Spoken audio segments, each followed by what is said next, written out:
Assalamualaikum warahmatullahi wabarakatuh.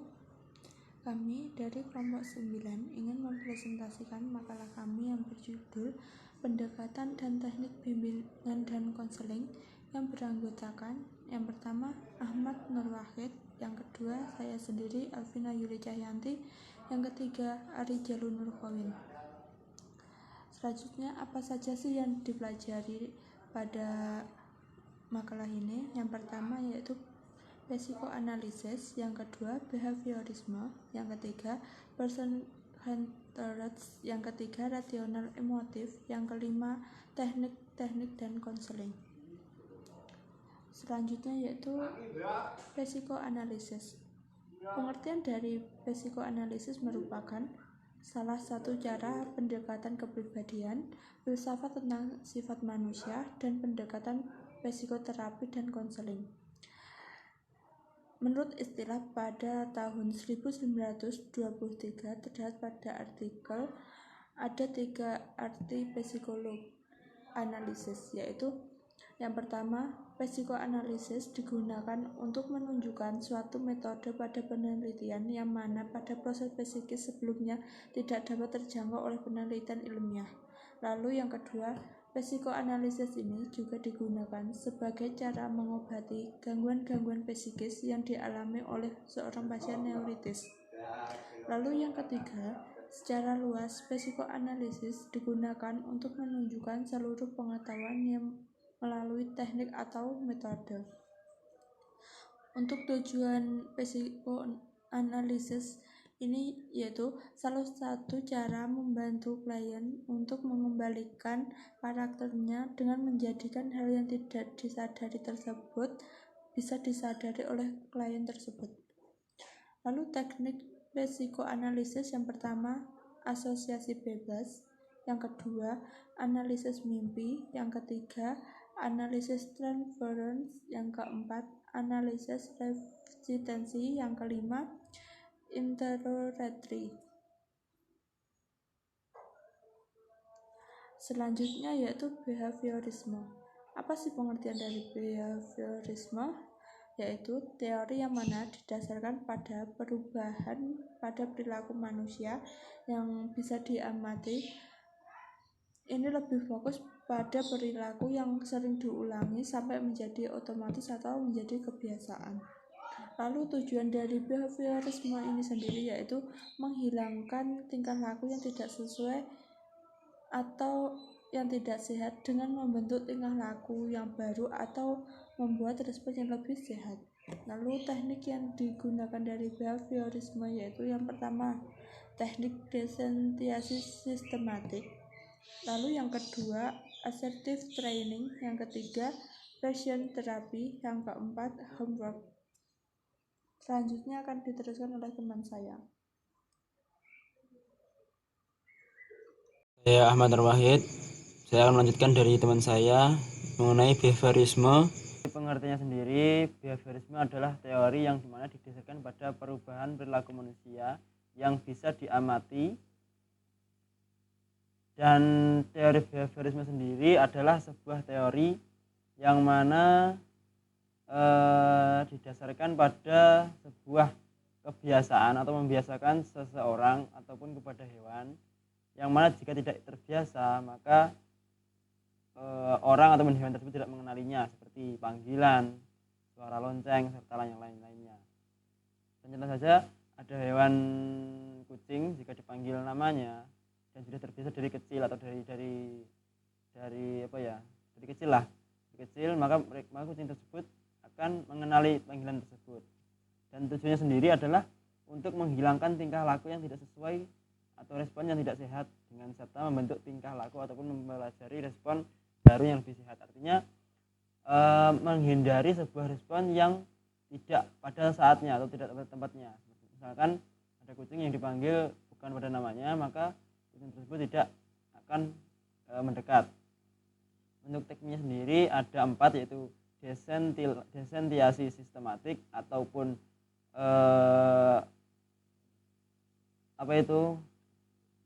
perilaku neurotik. Desentiasi adalah sebuah pengertian yang mana membahas tentang perilaku neurotik itu adalah perilaku yang mana membuat seseorang mencemas ataupun membuat seseorang memiliki perilaku cemas. Jadi pada konseling ini kalian diajarkan untuk santai serta membayangkan pengalaman-pengalaman yang menyenangkan. Ini seperti itu.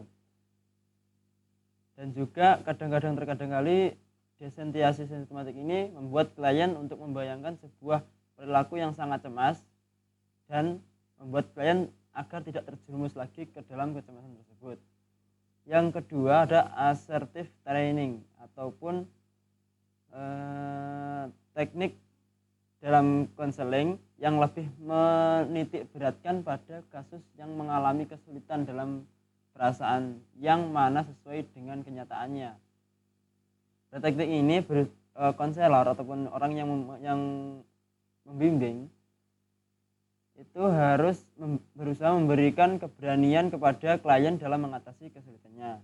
Yang ketiga ada aversion terapi, yaitu untuk menghukum pada perilaku yang negatif. Artinya ketika orang tersebut melakukan kegiatan negatif, maka orang tersebut juga harus menghukum dirinya sendiri.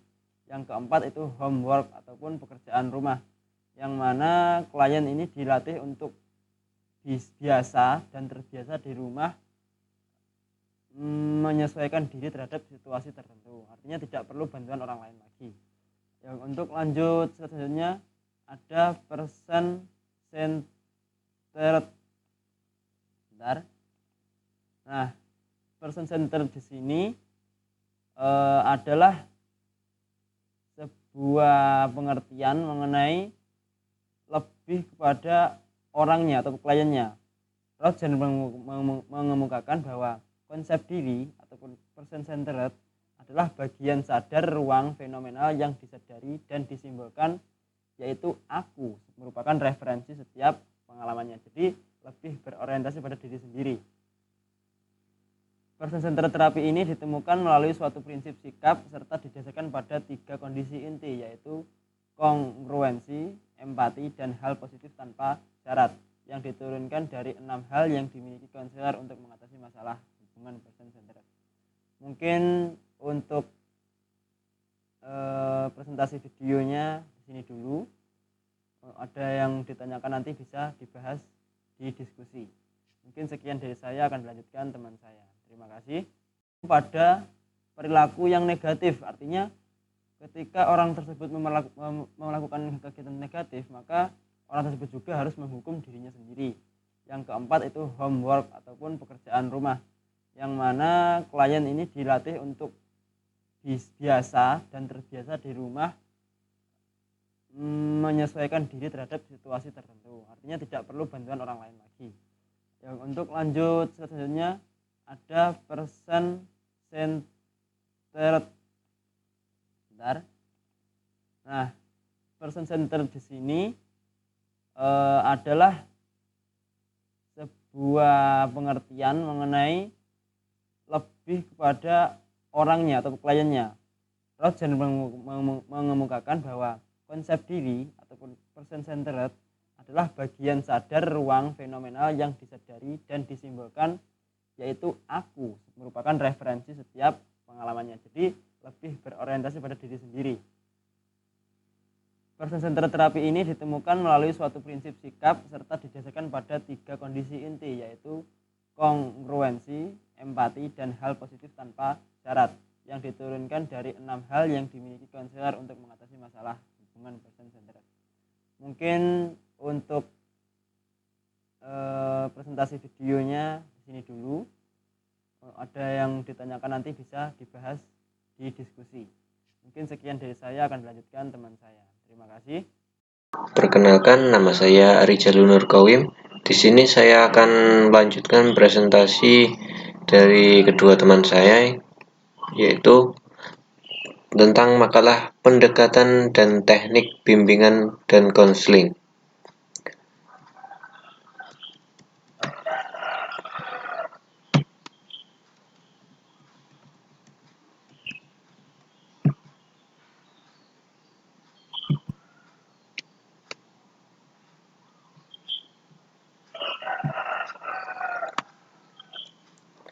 Di sini saya akan menjelaskan yang pertama, yaitu tentang rasional emotif.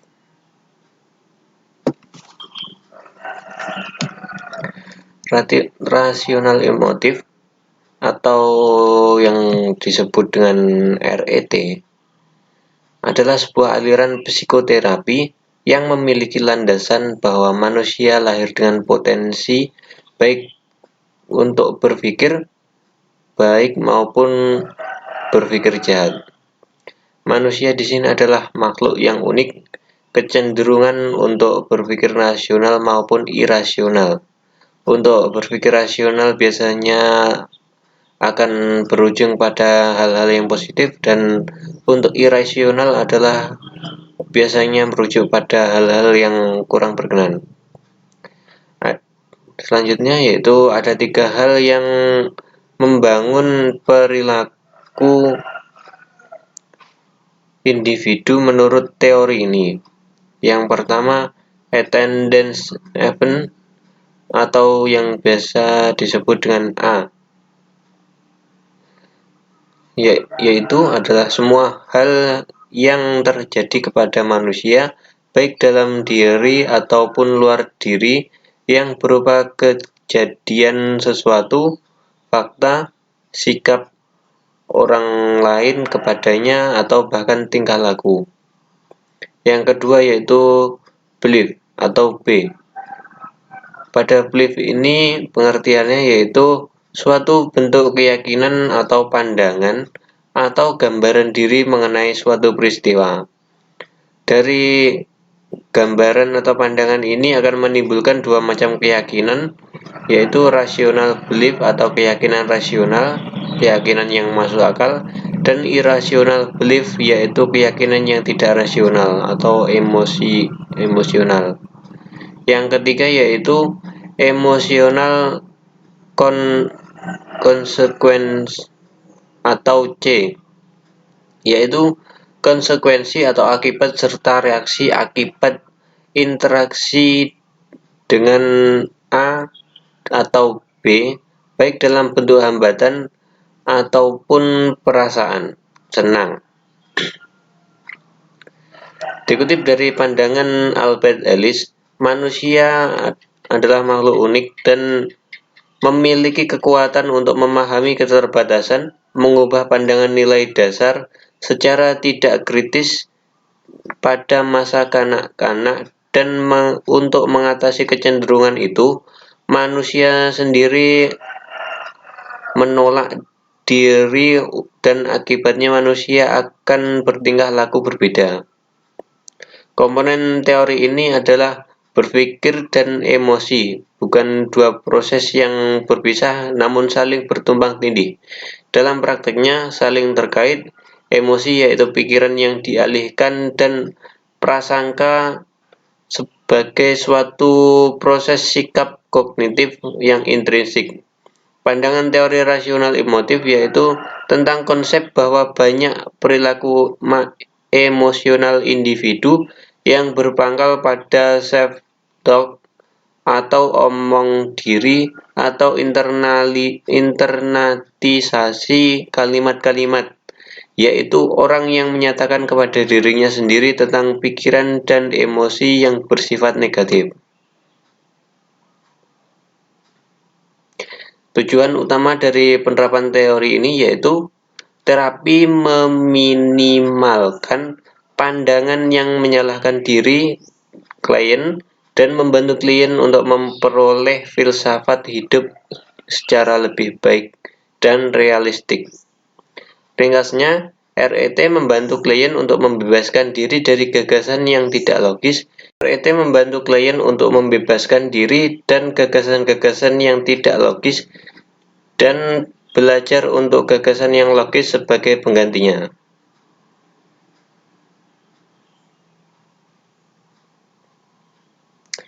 Yang selanjutnya yaitu teknik-teknik dan konseling. Dikutip dari pandangan Sitezer dan Stone bahwa bimbingan adalah proses membantu orang untuk memahami dirinya sendiri dan lingkungan hidupnya, dan konseling adalah proses pemberian bantuan yang dilakukan melalui wawancara konseling oleh seorang ahli atau konselor kepada individu yang sedang mengalami suatu masalah yang bermuara pada teratasinya masalah yang dihadapi klien tersebut.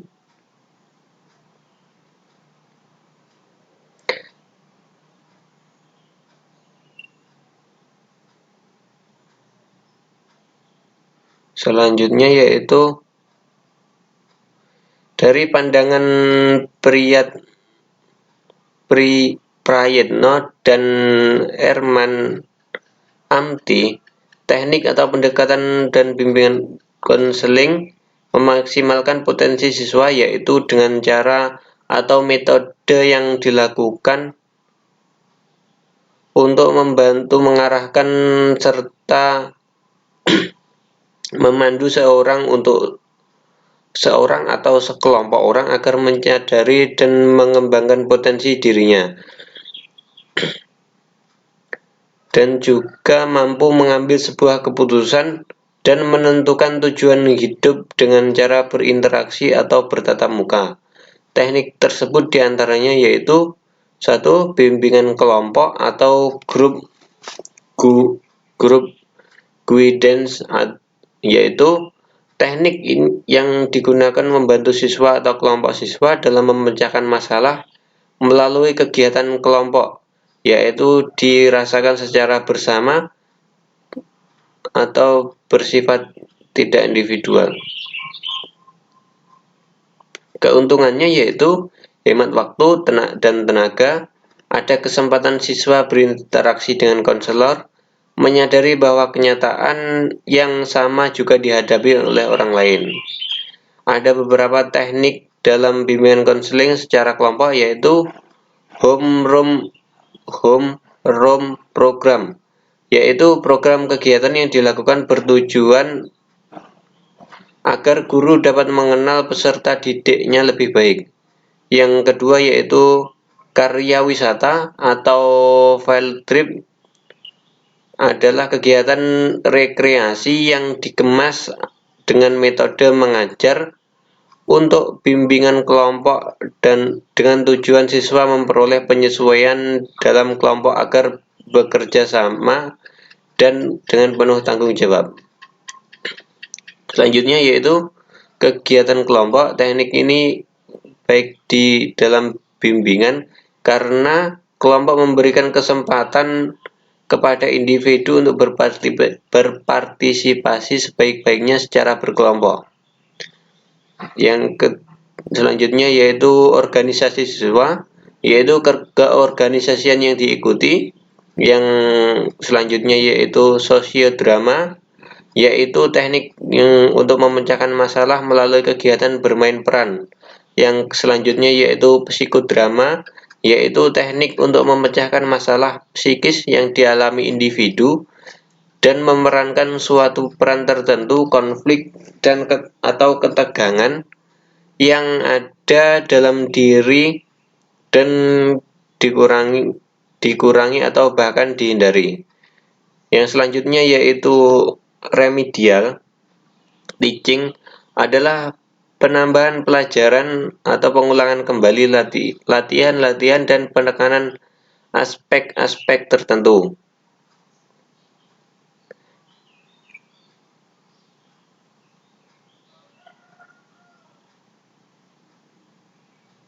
Yang kedua yaitu individual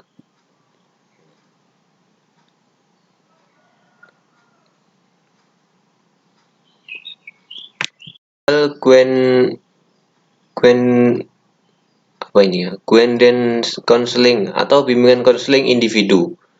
Dalam bimbingan konseling individu yaitu bimbingan konseling yang memungkinkan klien atau pasien mendapat layanan langsung tatap muka dalam rangka pembahasan dan pengentasan permasalahan yang sifatnya pribadi yang dideritanya. ada beberapa teknik yang dapat dilakukan, yaitu teknik rapot adalah suatu kondisi saling memahami dan mengenal tentang tujuan bersama. Tujuan utama dari teknik ini adalah menjembatani hubungan antara konselor dengan klien atau pasien dengan masalahnya. Yang kedua yaitu perilaku attending atau upaya konselor menghampiri klien atau pasien yang diwujudkan dalam bentuk perilaku seperti kontak mata, bahasa tubuh, atau bahkan bahasa lisan. Selanjutnya yaitu teknik structuring adalah suatu proses penetapan batasan oleh konselor tentang hakikat, batas-batas, serta tujuan proses konseling pada umumnya dan hubungan tertentu pada sebuah kasus. Yang selanjutnya yaitu empati, yaitu suatu kemampuan konselor untuk merasakan apa yang dirasakan oleh klien atau pasien, merasa dan berpikir klien, bukan untuk tentang klien saja. Yang selanjutnya yaitu refleksi perasaan. Ada juga teknik eksplorasi. Selanjutnya yaitu teknik paraphrasing. Yang selanjutnya yaitu teknik bertanya. Ada juga dorongan minimal. Selanjutnya interpretasi. Ada juga teknik mengarahkan. Selanjutnya teknik menyimpulkan sementara atau summarizing. Selanjutnya teknik lead atau teknik memimpin. Selanjutnya teknik fokus. Selanjutnya teknik konfrontasi. Selanjutnya teknik menjernihkan atau clarifying. Selanjutnya memudahkan atau facilitating. Selanjutnya teknik diam. Ada juga mengambil inisiatif. Yang selanjutnya memberi nasihat. Ada juga pemberian informasi, merencanakan, menyimpulkan, dan yang terakhir yaitu teknik mengakhiri atau menutup sesi konseling. Teknik ini untuk mengakhiri sesi konseling dapat dilakukan konselor dengan cara mengatakan bahwa waktu sudah habis dan merangkum isi pembicaraan, menunjukkan kepada pertemuannya atau kliennya. Baiklah, cukup sekian yang bisa saya sampaikan. Saya akhiri presentasi pada hari ini. Kurang lebihnya mohon maaf. Apabila ada yang mengganjal di pemikiran saudara-saudara, bisa ditanyakan pada grup. Terima kasih. Wassalamualaikum warahmatullahi wabarakatuh.